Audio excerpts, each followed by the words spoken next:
in the Hartford Courant, a newspaper having a circulation in the towns of Durham and Middlefield, warning of the district meeting on the education budget to be held the 7th day of May 2018 with a referendum vote on the education budget on the 8th day of May 2018. Signed, Robert Moore, Chairman, Regional School District 13, Board of Education.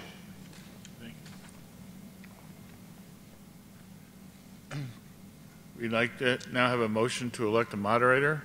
And Norm? I'd like to nominate Jim Finley. Second. Any other nominations? If not, all those in favor, please say aye. Aye. Aye. Jim, come on down.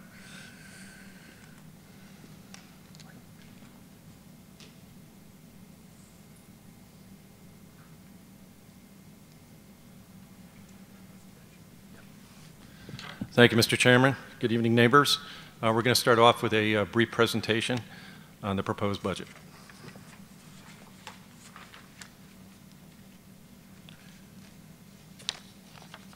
This is the same as the handout in that's up in the back of the room in case you can't read this. But basically it's a breakdown of the various components of the budget. The first shows the increases or decreases that occurred from last year. And the main issues are a salary decrease of $324,000 from last year, benefits like insurance and workers' comp, $293,000. That's primarily due to all of our employees now going on a high deductible health care program. The salary reduction is due to a reduction of 6.3 positions throughout the whole school district. And additional money is taken off in anticipation of not fully funding the entire 100% of the salaries case of turnover and other people leaving during the year or new hires. Purchase service is up by $562,000. This was a special effort to move money for security purposes. As many of you know, during the month of March, we had a threat to the school. We've had problems in Florida. We had a variety of increases, and we've evaluated the need and the recommendation to enhance our security programs throughout the district. And in order to do that, we've moved money out of debt service, approximately $100,000. We moved money out of capital improvements, $181,000, and we moved money out of salaries for $118,000 in order to provide $400,000 for security, and that ends up under purchase services. And over the next on passage of the budget, we will then pursue the various components that we looked at under purchase services. The 2 or 3 main components, we have another slide, but primarily include the possibility of an SRO, a student school resource officer, protection of the windows and glass, and additional signage and hardening of some of the entries and areas around that. The buildings and grounds is up slightly, about $11,000. Operating services is down, another $157,000. Supplies are down. And the capital is up slightly, and this includes a variety of capital projects that have been on the books for quite some time and lists throughout the budget. And again, the debt dues and fees are up slightly, and the debt service is down by $200,000 to produce a budget of $36,819,319, which is $318,582 less than last year. This is in order to get that $318,000 reduction requires a great deal of work because of salary increases, cost of insurance, cost of benefits. All those things were included in raising it. So when you see the $300,000 cut, it's actually closer to $700,000 to $800,000 of actually reductions in expenditures throughout the district in order to reach that number. The bottom part of the thing is our estimated receipts, there's money from a slight increase in adult education, some a decrease in interest income on investments, in-house tuition increased, some activity fees increased, and a net fund balance decrease of $360,000. And that's reduced the fund balance from carried over from last year, and we've been in a program to continue to reduce and minimize the fund balance carryover so that we're not holding extra money. The income is also, the transportation fund has been reduced to zero from state and federal grants, and the special education cost has a slight increase to $397,000 or $50,000 over last year. So a net increase, net receipts of negative $318,000, giving us a zero net increase on the budget. So the vote that you vote on tomorrow is the $36,819,000. The impact of that is on the next slide and the next page of your handout, is what does it mean to the actual towns. The town adjustment varies each year by the student population, based in October of 2017 for this year. And you can see on the top is that the percentage of enrollment changed slightly with Durham going down a bit and Middlefield going up. The impact of that 65.7% of the student enrollment is shown by that adjustment of the tax. And so Durham would pay a portion of this year's budget is $23,331,445, and Mittelfield's portion is $12,148,247. Durham is down slightly, $200,000 from last year. Mittelfield's up about $200,000 from last year. So it's switched a little bit because of the enrollment. The estimated tax for Durham is based on the budget of the $23 million. The ECS grant to the town of Durham is anticipated to be $3,426,419. That's what's in the budget. Budget has not passed, but that's the estimate that we have we're working with right now. Really, with the total then raised by taxes for Durham is $19,905,000. Middlefield estimated ECS grant is $1,995,729, again slightly up from last year, and that produces a net raised by taxes of $10,152,518. That's the impact of the state of the school budget on the town taxes.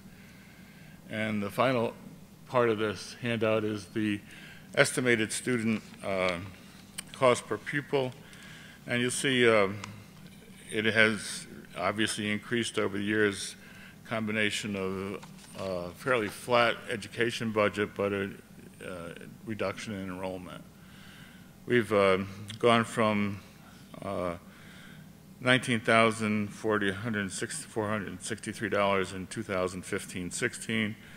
In 2016-17, it dropped to $18,956, primarily due to the reduction in the budget as a result of the closing of Corn School.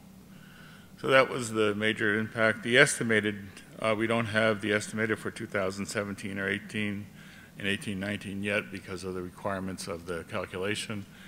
It's estimated around $20,000 for this year.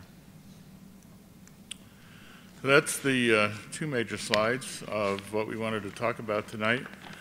We have quite a bit more information in case there's any more desire to go through it in detail.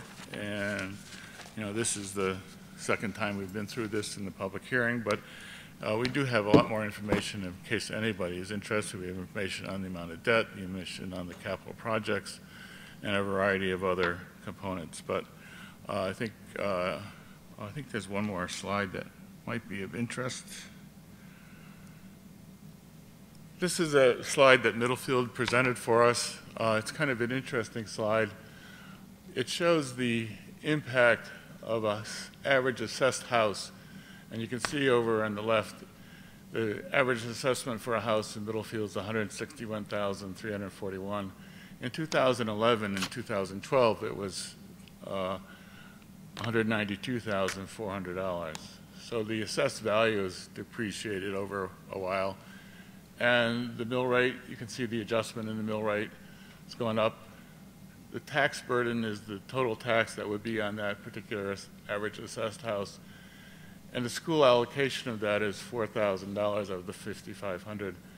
And that's down $8 from 2012 on the average assessed house value. And the reason for that is that the school tax over the last 4 or 5 years has only gone up 0.5%. Because we've had flat rates and reductions and minor increases. So this is an analysis that Middlefield did for us, and Durham did the same. Oop. We have a basketball team here.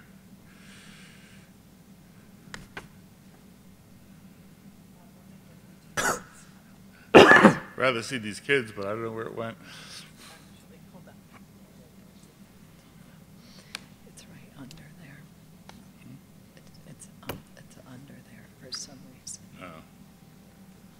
Hidden. You should be good right now. There you go. And this is the same information in Durham. The school allocation has gone up by $518 over the last 7, 8 years in the Durham taxes, the same kind of analysis.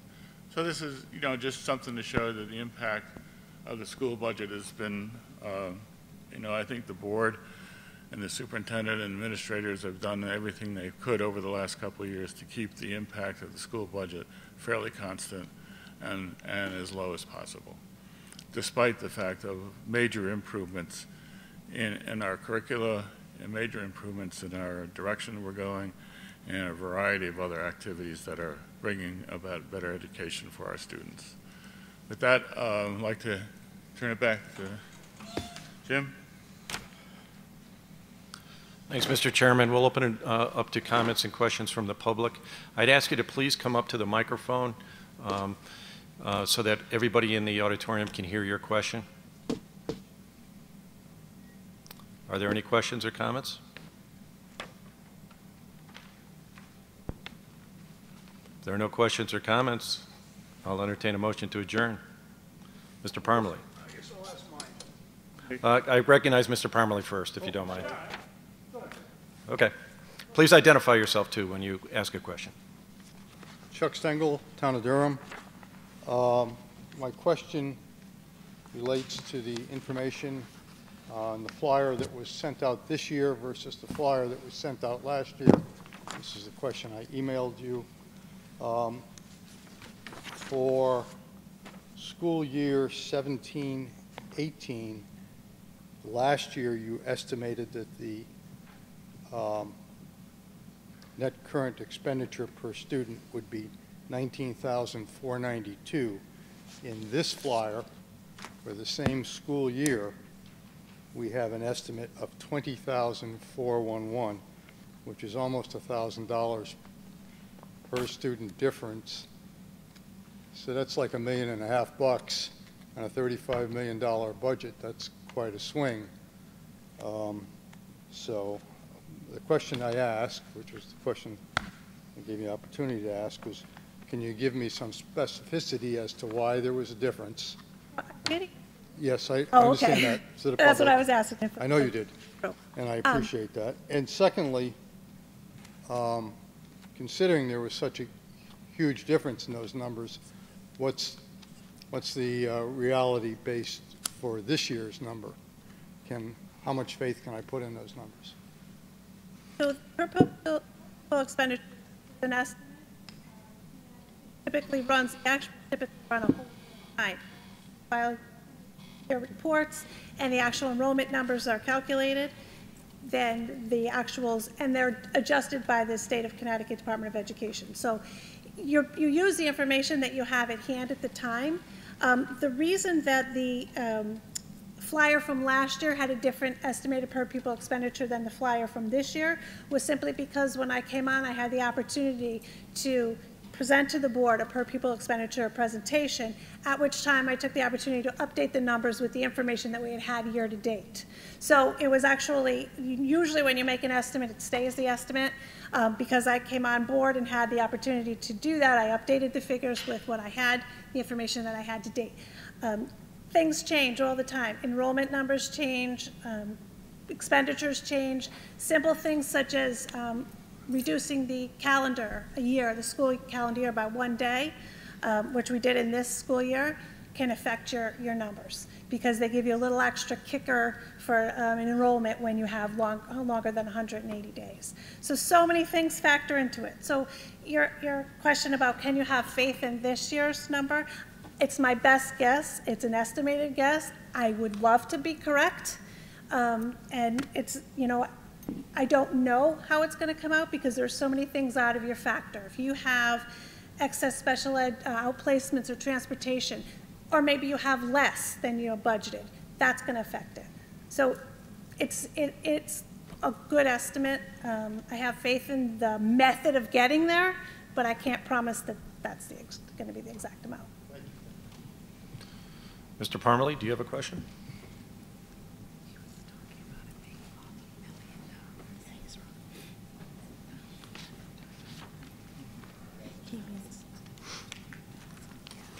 Yeah, my name's Rick Parmalee. I'm a Durham resident and a U.S. citizen.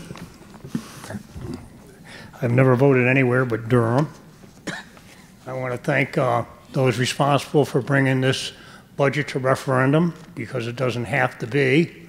It can be called, referendum can be called by the Selectmen or the Board of Education because we many times voted the budget through right here at this meeting.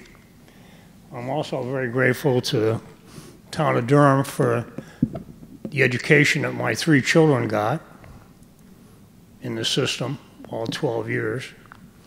My wife and I went through the Durham public school system also. But you have activity fees, they need to go. They have no place in the public school system. It shouldn't even have to be outlawed by the state legislature. Every student attending a public school in the United States of America should be entitled to the programs that are presented at the school and not have to put up money.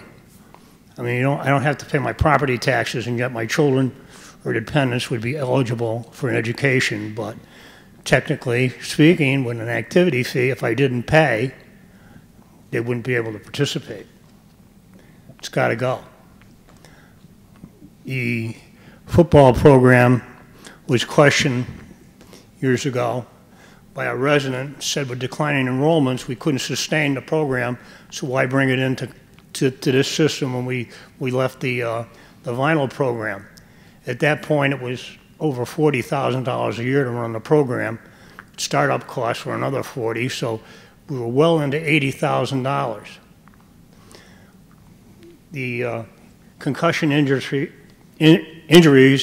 that can occur playing football are accumulative, and it should be removed from the athletic program. Some of the colleges don't allow tackle in their practice sessions.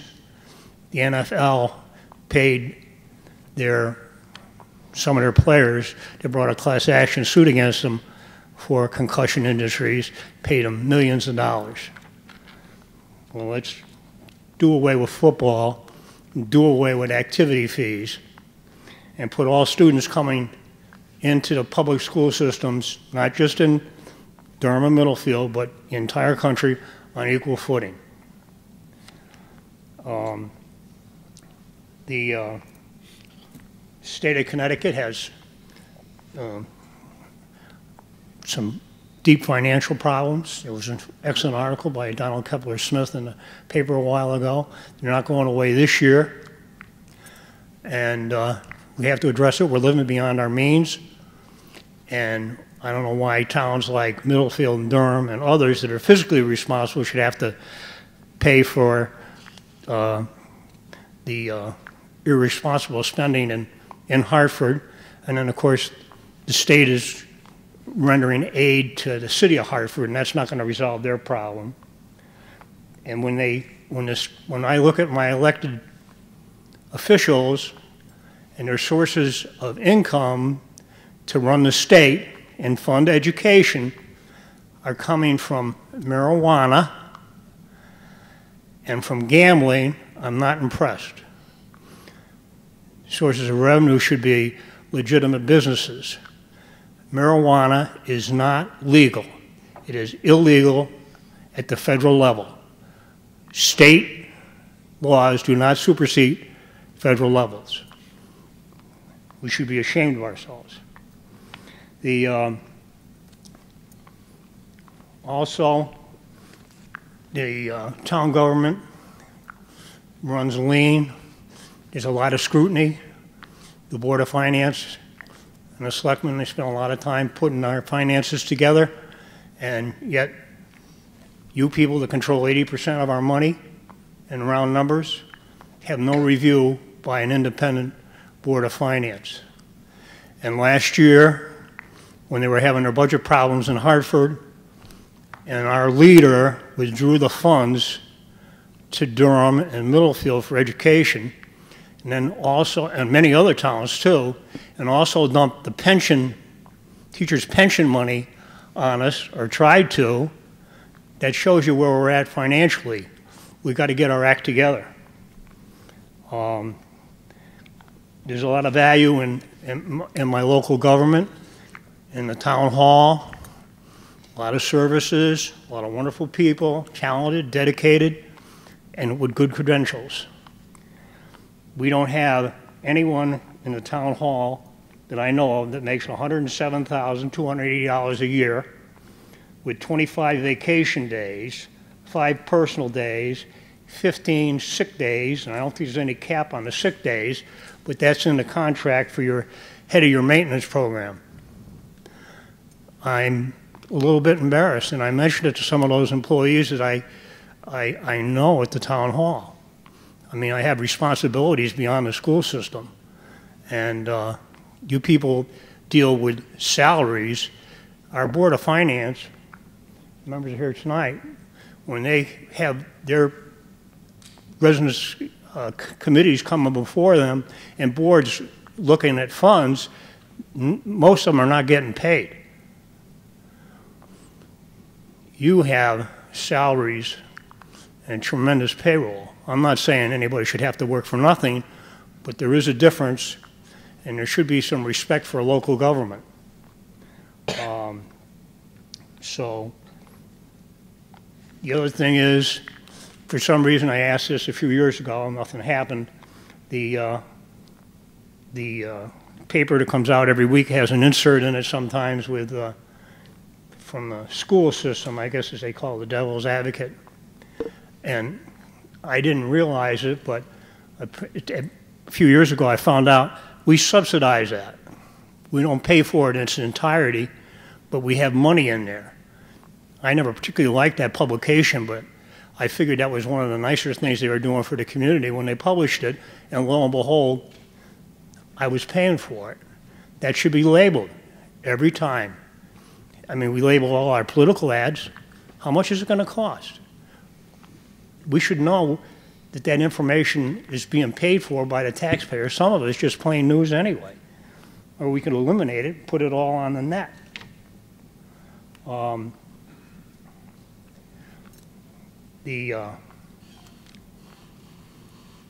was never in favor of a regional school system. I feel as though as a citizen my rights have been shortchanged, and I still do. It needs oversight, it needs independent oversight. You know, we don't have that. And I don't buy into the fact that the board has over the years talked about the fixed expenses they have to deal with, and there's only a very small percentage of the budget that they can adjust. I hold you responsible for the entire $36 million. And yes, you can make some adjustments. You just got to try, and you need somebody independently to take a look at it. I mean, I completely trust the fire department. I have great faith in and Planning and Zoning Commission, all these other agencies, but yet they have to answer to the Board of Finance and the Selectmen every year when they need funds to run their operation. They don't always get what they want. It doesn't happen at the education level. The first selectman, Laura Francis, can't hide behind the students. She's under the gun all the time. The school system has the option of using students for hostages because you have used the term over the years, well, you want the children to suffer. Nobody ever mentioned anything about the staff suffering, but they always mention, they will mention, do you want the students to suffer? No, I don't want the students to suffer, but don't hide behind them either. We have a responsibility as a community to provide an education for the children of the community.